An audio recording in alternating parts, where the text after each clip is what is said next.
Bonjour tout le monde et bienvenue dans une nouvelle vidéo avec le meilleur du corner et nos coups de cœur du mois de novembre. Donc cette fois-ci on est au complet, pas de vacances, pas de pas de désistement, donc c'est vraiment trop cool. Et on va vous proposer chacun nos lectures favorites et puis notre coup de cœur en commun. Donc je vais commencer, on a tiré à la courte paille, hein, donc à chaque fois c'est moi qui ai gagné la plus grande paille. Moi j'ai comme coup de cœur, c'est rare mais une série en continuité qui est Harley Quinn Infinite de Stephanie Phillips au scénario et de Riley Rossmo au dessin. C'est une série que je trouve très intéressante, notamment sur tout l'univers d'Harley Quinn. On a des fois des one-shots assez cool avec Arline notamment ou le Harley Quinn de Sean Murphy, mais au niveau des runs c'est très très faible, notamment sur le New 52 et les Rebirth où j'ai été très déçue d'Amanda Corner qui était une des scénaristes. C'était très pauvre et c'était une Harley Quinn qui juste est drôle, juste est dans des histoires un peu loufoques mais n'apporte pas de fond. Et cette fois-ci on a tout ce que j'aime dans Harley. Si vous êtes fan notamment de la série sur Toonami, il y a un peu de ça. Harley dans ce numéro là va avoir un peu une sosie, donc une femme qui va se faire passer pour elle et va tuer. Dans cette continuité, Harley Quinn se questionne sur le fait qu'elle doit être héroïne. Elle est évidemment indépendante du Joker et se pose plein de questions et a du coup cette psychanalyse qu'elle se fait sur elle-même. Et on retrouve cette Harley Quinn très intelligente qui revient un peu sur son passé et qui se pose des questions sur le futur, aussi sur sa relation avec Poison Ivy. Donc elle apparaît pas sur ce run-là parce que si vous suivez un peu les séries Infinite, Poison Ivy est un peu morte, c'est une sorte de plante, donc elle va revenir, hein. ça c'est sûr. Et une enquête va se faire avec des nouveaux personnages de la GCPD et plus de femmes aussi, il y a une nouvelle enquêtrice. Donc ça c'est vraiment cool d'avoir un peu plus de diversité. Pas forcément pour répondre à un quota, mais aussi pour se dire qu'il y a plein d'autres personnages. Il n'y a pas que Renée Montoya en tant que femme à la GCPD, évidemment. Voilà, vraiment un gros coup de cœur pour moi parce que c'est vraiment l'essence même d'Harley Quinn et surtout ce tome 3. Alors c'est pas la fin de cette série, mais pour moi ça complète tout ce qu'il dit dans le tome 1 et dans le tome 2 sur ce que Harley Quinn veut être et sur sa réelle indépendance, pas juste par rapport au Joker, mais par rapport à Batman, par rapport à Gotham, par rapport à tous les autres personnages. Donc voilà, moi j'aime beaucoup. Et est-ce que du coup peux le recommander aux gens en disant que voilà, juste les trois premiers tomes de cette série constituent déjà une sorte d'arc narratif qui peut suffire à lui-même? Pour moi, oui, okay. Complètement, ça peut suffire à lui-même. C'est pas obligé de lire les autres séries Infinite, même s'il y a des ponts un petit peu qui se créent ou certaines références, mais ça, vous avez l'habitude, il y a des petites étoiles et puis après ça vous renvoie si vous êtes un peu plus intéressé. Mais pour moi, c'est assez complet. Je suis même curieuse de ce qu'ils vont proposer dans le tome 4, mais vraiment, quand j'ai fini le tome 3, je me suis dit ça se suffit. C'est vraiment très intéressant. Le dessin un peu cartoon colle bien à l'univers. Sortirait de cette histoire, ça me plairait pas. Je suis pas très très fan de l'esthétique et de la physionomie des corps, mais là ça fonctionne. Donc ça fait quelque chose de très complet. Ok, super. Eh ben, écoute, c'est trop bien. Et on sait qu'il y a c'est ensuite, donc il va y avoir deux tomes qui vont sortir. Il y aura un tome 4, c'est sûr, mais après, et on sait quand est-ce qu'il sort, peut-être en décembre, janvier, peut-être? Non, décembre, je pense pas. Plutôt janvier, peut-être, En tout cas, une bonne série qui peut d'ailleurs s'attaquer dès le tome 1. On peut commencer Harley Quinn directement. Okay, trop bien. Si vous voulez bien, je vais continuer. On va avancer dans le sens, comme ça, des livres qui sont devant nous. Mon coup de cœur, ça fait longtemps que ça venait pas de chez eux, donc c'est du Marvel. Donc c'est édité par Panini dans leur collection Marvel Must Have, donc les récits incontournables de chez Marvel, centrés toujours sur un personnage ou un événement marquant. Et donc là, on est sur Namor. Le livre est sorti pour coller avec la sortie du film, du coup Black Panther Wakanda Forever, puisque Namor est l'antagoniste du film. Et donc on a Peter Milligan au scénario et Sad Ribic au dessin. Et on est sur une histoire extrêmement atypique et c'est quelque chose que j'attendais au tournant parce que du Namor c'est pas non plus la folie furieuse et là ça arrive à raconter une histoire haletante, prenante avec quasiment pas d'action.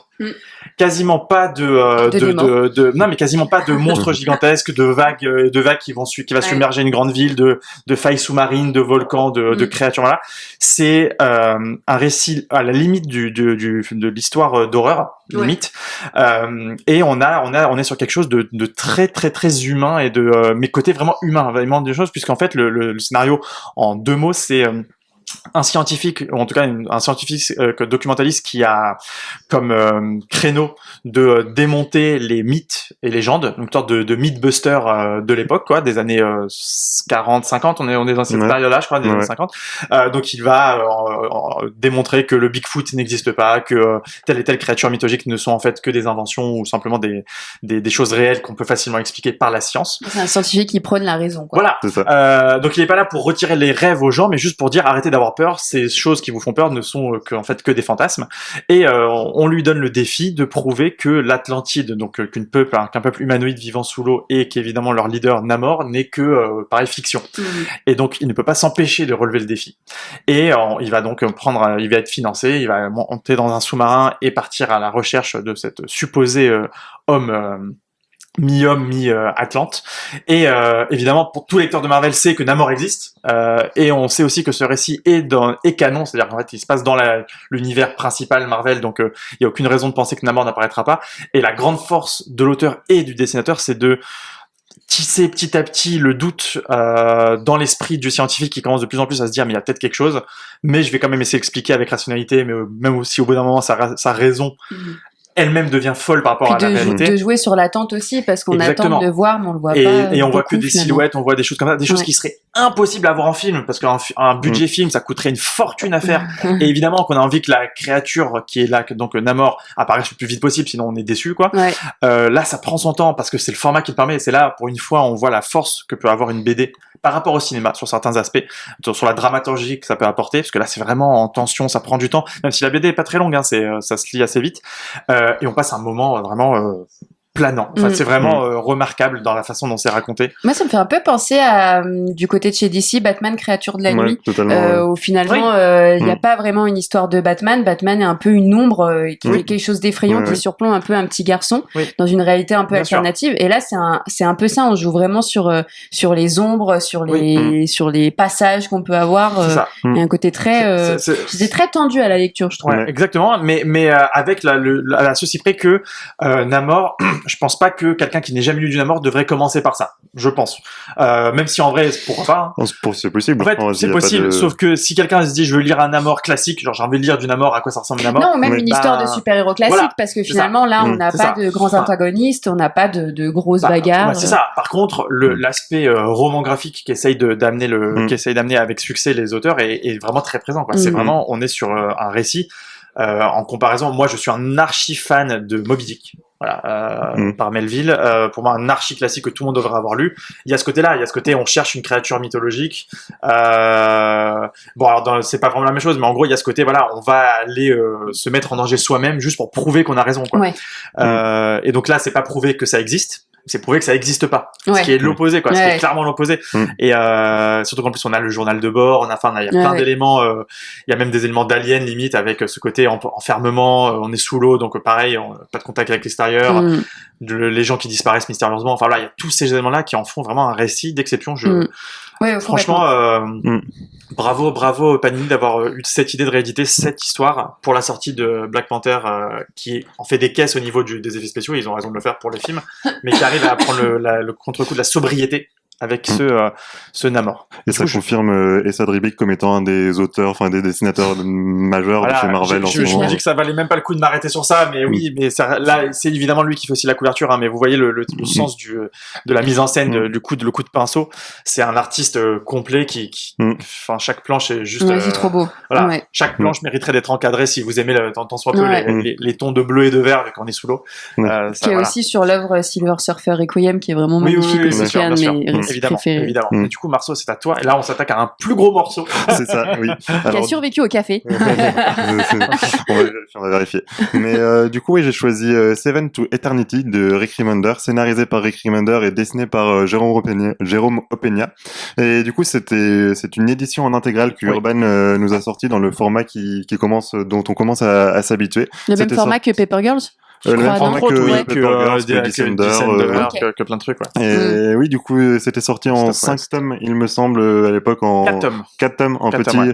en petit. En et format là, du coup, classique, un peu en comme les format- Harley Quinn. C'est ça, Format exactement. urban classique. Et du coup, on est sur là une intégrale, donc on a la chance d'avoir la totalité du récit. On n'est pas obligé d'avoir 2 tomes, comme c'est le cas pour Descender. En fait, on est sur un récit de fantasy, ce qui est plutôt rare en comics, et du coup, ça fait du bien d'avoir un récit de ce genre-là. Et en fait, on est sur un monde qui est dirigé par un tyran sanguinaire, mais qui a quand même, qui te propose quand même d'exaucer un vœu. À chacun de ses habitants du royaume, il exauce un vœu, mais en échange, il faut accepter qu'il voit par tes yeux, il entende par tes oreilles, il sente par ton nez. D'accord. Et du coup, on est sur un monde un peu bizarre comme ça. On sait pas vraiment les volontés de ce grand méchant, même si on se doute que c'est le grand méchant et qu'il a un objectif caché. Et on va suivre Adam, dont le père est le premier à avoir refusé de signer ce pacte avec le Despot, sauf que lui, eh ben, il a une famille à nourrir. Et il aurait bien des intérêts à accepter le marché avec le tyran. Et la question c'est qu'est-ce qui va se passer. C'est un récit fantasy mais à moitié post-apo aussi, parce qu'il y a beaucoup d'éléments très très durs quoi notamment dans le dessin. Et franchement c'est une œuvre qui s'embarrasse pas de fioritures quoi. On va directement à l'essentiel, ce qui fait du bien pour un récit de fantasy. On n'a pas tout un lore dont on va pas comprendre l'essentiel. Et ça fait franchement du bien de dire ça. Ouais, en plus on a vraiment, c'est ce livre que j'ai lu aussi, enfin dans son ancienne version du coup, il y a ce côté un peu Seigneur des Anneaux, dans le côté on monte une équipe de héros pour aller renverser le méchant, et donc il y a cette aventure. Un peu une épopée. Voilà, mais il y a ce côté finalement ultra politique dans la BD qui est quand même fou, c'est-à-dire que cette histoire de tyran donc il y a de la magie, genre effectivement il peut exaucer n'importe quel souhait, il peut vraiment exaucer un souhait, et en échange il prend votre contrôle de vous pour augmenter son pouvoir. Transposé sur une dictature, est-ce que si tu collabores avec le gouvernement fasciste en place, et mais à la place tu donnes des informations, tu deviens les yeux et les oreilles du gouvernement en place, mais là tu le deviens littéralement. Donc il y a vraiment ce côté-là qui est assez fort, et ce qu'on reproche aux héros, par rapport à ce qu'on reproche souvent au héros qui ne veut pas trop aller à l'aventure parce qu'il a un peu peur, parce qu'il sait pas trop s'il le mérite ou quoi. Là c'est en fait non, je veux pas y aller, mais c'est parce que j'ai des responsabilités quoi à la maison. C'est un peu comme si Frodon disait je veux pas aller renvoyer l'anneau parce que à la maison je dois m'occuper de ma femme et mes enfants. Il a pas de femme et enfants, tant mieux, sinon il serait peut-être pas parti. Mais il y a ce côté je veux pas partir pour ça, mais finalement il y va, et il doit quand même se trimballer des compagnons qui le traitent en permanence de traître, à tout moment surveilleux, c'est lui qui va nous planter quoi. Et c'est très dur quand on est le personnage principal de se retrouver dans cette position là, et c'est ce que fait très bien Remender. J'ai l'impression qu'il aime bien maltraiter son personnage principal aussi. Il s'embarrasse pas, c'est ce que disait Marceau, c'est vraiment ok, je veux appuyer sur ce truc là, je vais appuyer tout de suite dessus. Voilà. Et du coup le côté politique dont tu parlais me faisait un peu penser à un autre comics de Remender qui est Law, où il y a aussi un côté très très politique, et là on sent quand même déjà des vibes de ce genre-là. Si vous n'avez pas lu Law qui est beaucoup plus science-fiction, qui est résolument science-fiction en comparaison. Mais là on est vraiment sur de la fantasy. Il y a de la magie, il y a des créatures fantastiques, il y a tous les éléments de la fantasy. Tout à fait. Et même le chara-design, je sais pas si tu peux parler un peu du dessin, qu'est-ce que Le dessin, c'est un dessin vraiment très très dur quoi. On est presque dans un Daniel Warren Johnson et franchement c'est très très cool. On découvre un monde où on n'a vraiment pas envie d'habiter. Des fois on peut se dire la terre du milieu ce serait cool, mais les couleurs sont très chaudes, sont très cool. En fait oui, elles sont très chaudes, mais c'est souvent parce que tout est en feu. C'est ça, c'est désertique. J'ai compris que j'ai pas lu la BD, du coup c'est pour ça que les couleurs sont chaudes et agréables. En vrai c'est parce que c'est des scènes de chaos et de en fait c'est comme un gigantesque Mordor. Oui c'est ça, mais partout c'est comme ça. Oui c'est ça. Ok, et merci Marceau pour ton coup de cœur. On va passer à notre coup de cœur en commun. Je vais même me permettre, tu sais quoi, de le mettre un peu plus en avant, parce que je trouve que... Du coup, merci. Et du sujet Harley Quinn. Tac, mais c'est pas que je jette Harley Quinn, c'est que... Et quelle idée.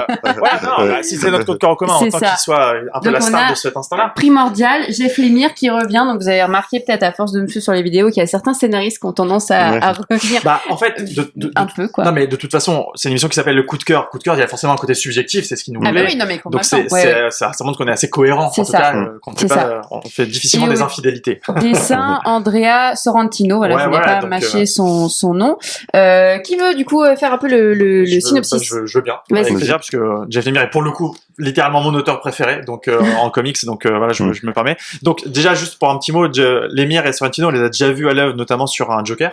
Killer Smile, Ouais. donc un one shot aussi évidemment sur Urban. On les a déjà vus ensemble sur autre chose qui est donc Gideon Falls, donc une autre histoire Très, plus très cool, fantastique un peu à la Stephen King en un sens, un peu ouais. un peu fantastique horreur on va dire. Et donc là c'est de la SF pure et dure, donc vraiment avec un côté limite, vous allez comprendre pourquoi, limite 2001 l'Odyssée de l'espace, un côté vraiment, il y a même des références à des choses de la culture pop SF, genre Pink Floyd ou ce genre de choses dans l'histoire.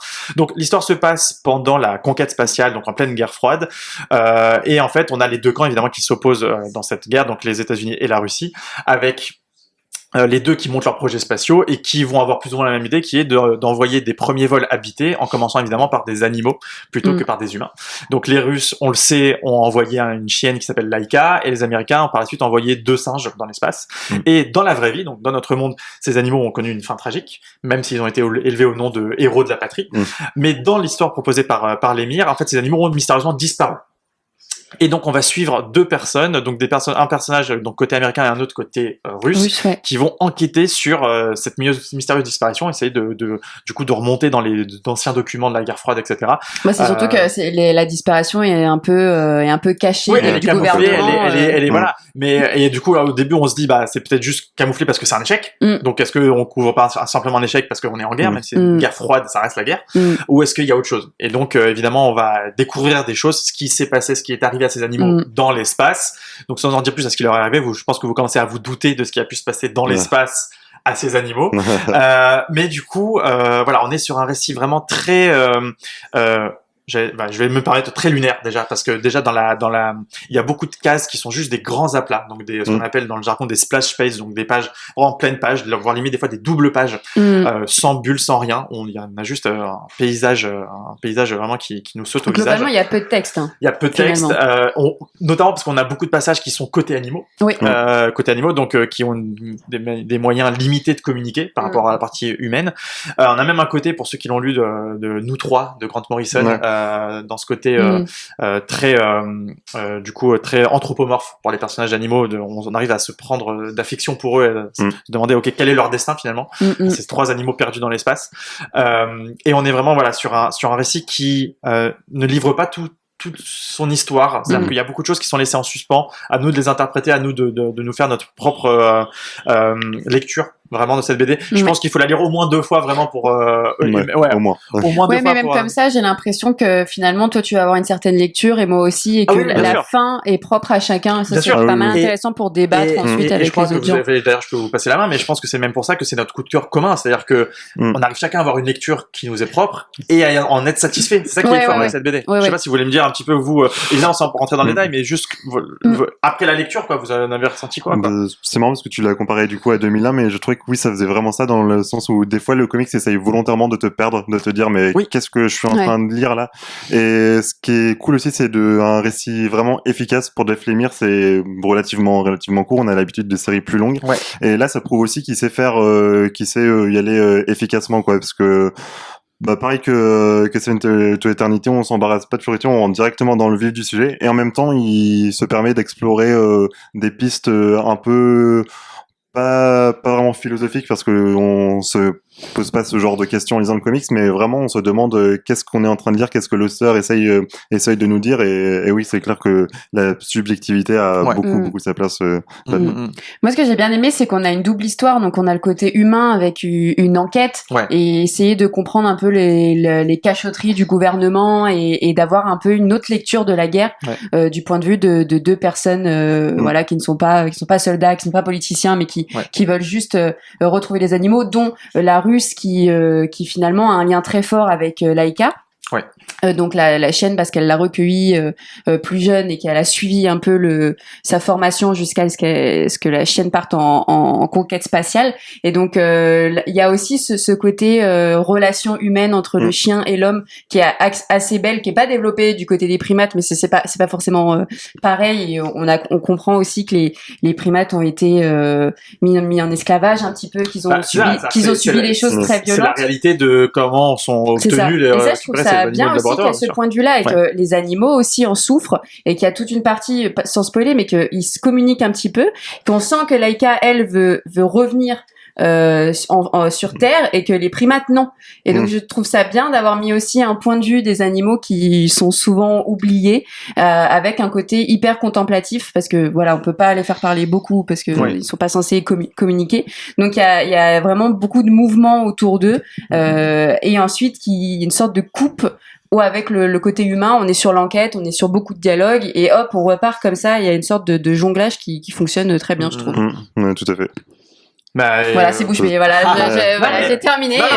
En vrai, on pourrait en parler très longtemps, mais malheureusement, la Russie est en cours. On en arriverait rapidement à rentrer dans le détail de l'histoire, et c'est pas le but de cette chronique, puisque l'idée c'est vraiment juste de vous parler des choses qui nous ont vraiment plu à nous trois. Je pense qu'on a fait le tour sur tout ça. Donc, je me permets, du coup, je ramène notre ami Harley juste ici pour conclure. Tu peux le mettre là. Voilà, donc ce mois de novembre, finalement, on est sur une sélection assez hétéroclite, puisqu'on a de l'indé avec évidemment avec Primordial, avec Seven to Eternity, et on a aussi du DC et du Marvel, du récit complet, de la série courte finalement et de la série en cours. Donc c'est plutôt un mois assez riche et intéressant. C'est bien de vous proposer aussi des choses différentes par rapport à certains mois. Évidemment, il y avait plein d'autres choses qu'on a pu lire et qu'on n'a pas pu mettre parce qu'on essaye vraiment de concentrer et vous donner des pistes. Pour le reste, il faut venir en boutique, évidemment. Si vous êtes pas de Paris, vous pouvez aller sur notre site comicscorner.fr. Et bien sûr, dans les commentaires de la vidéo, n'hésitez pas à nous dire ce que vous avez pensé de ces lectures, si vous les avez lues, s'il y a d'autres lectures qui vous ont tapé dans l'œil ce mois de novembre. C'est ça. Et on se retrouve normalement pour la même chose en décembre. En décembre, mais je pense qu'on va travailler sur un petit format de Noël assez sympa. On va mettre les petits chapeaux. On va voir là pour la décoration. Exactement. Super. Et merci à vous deux. Et puis on vous dit à bientôt. À bientôt. Salut. Ciao.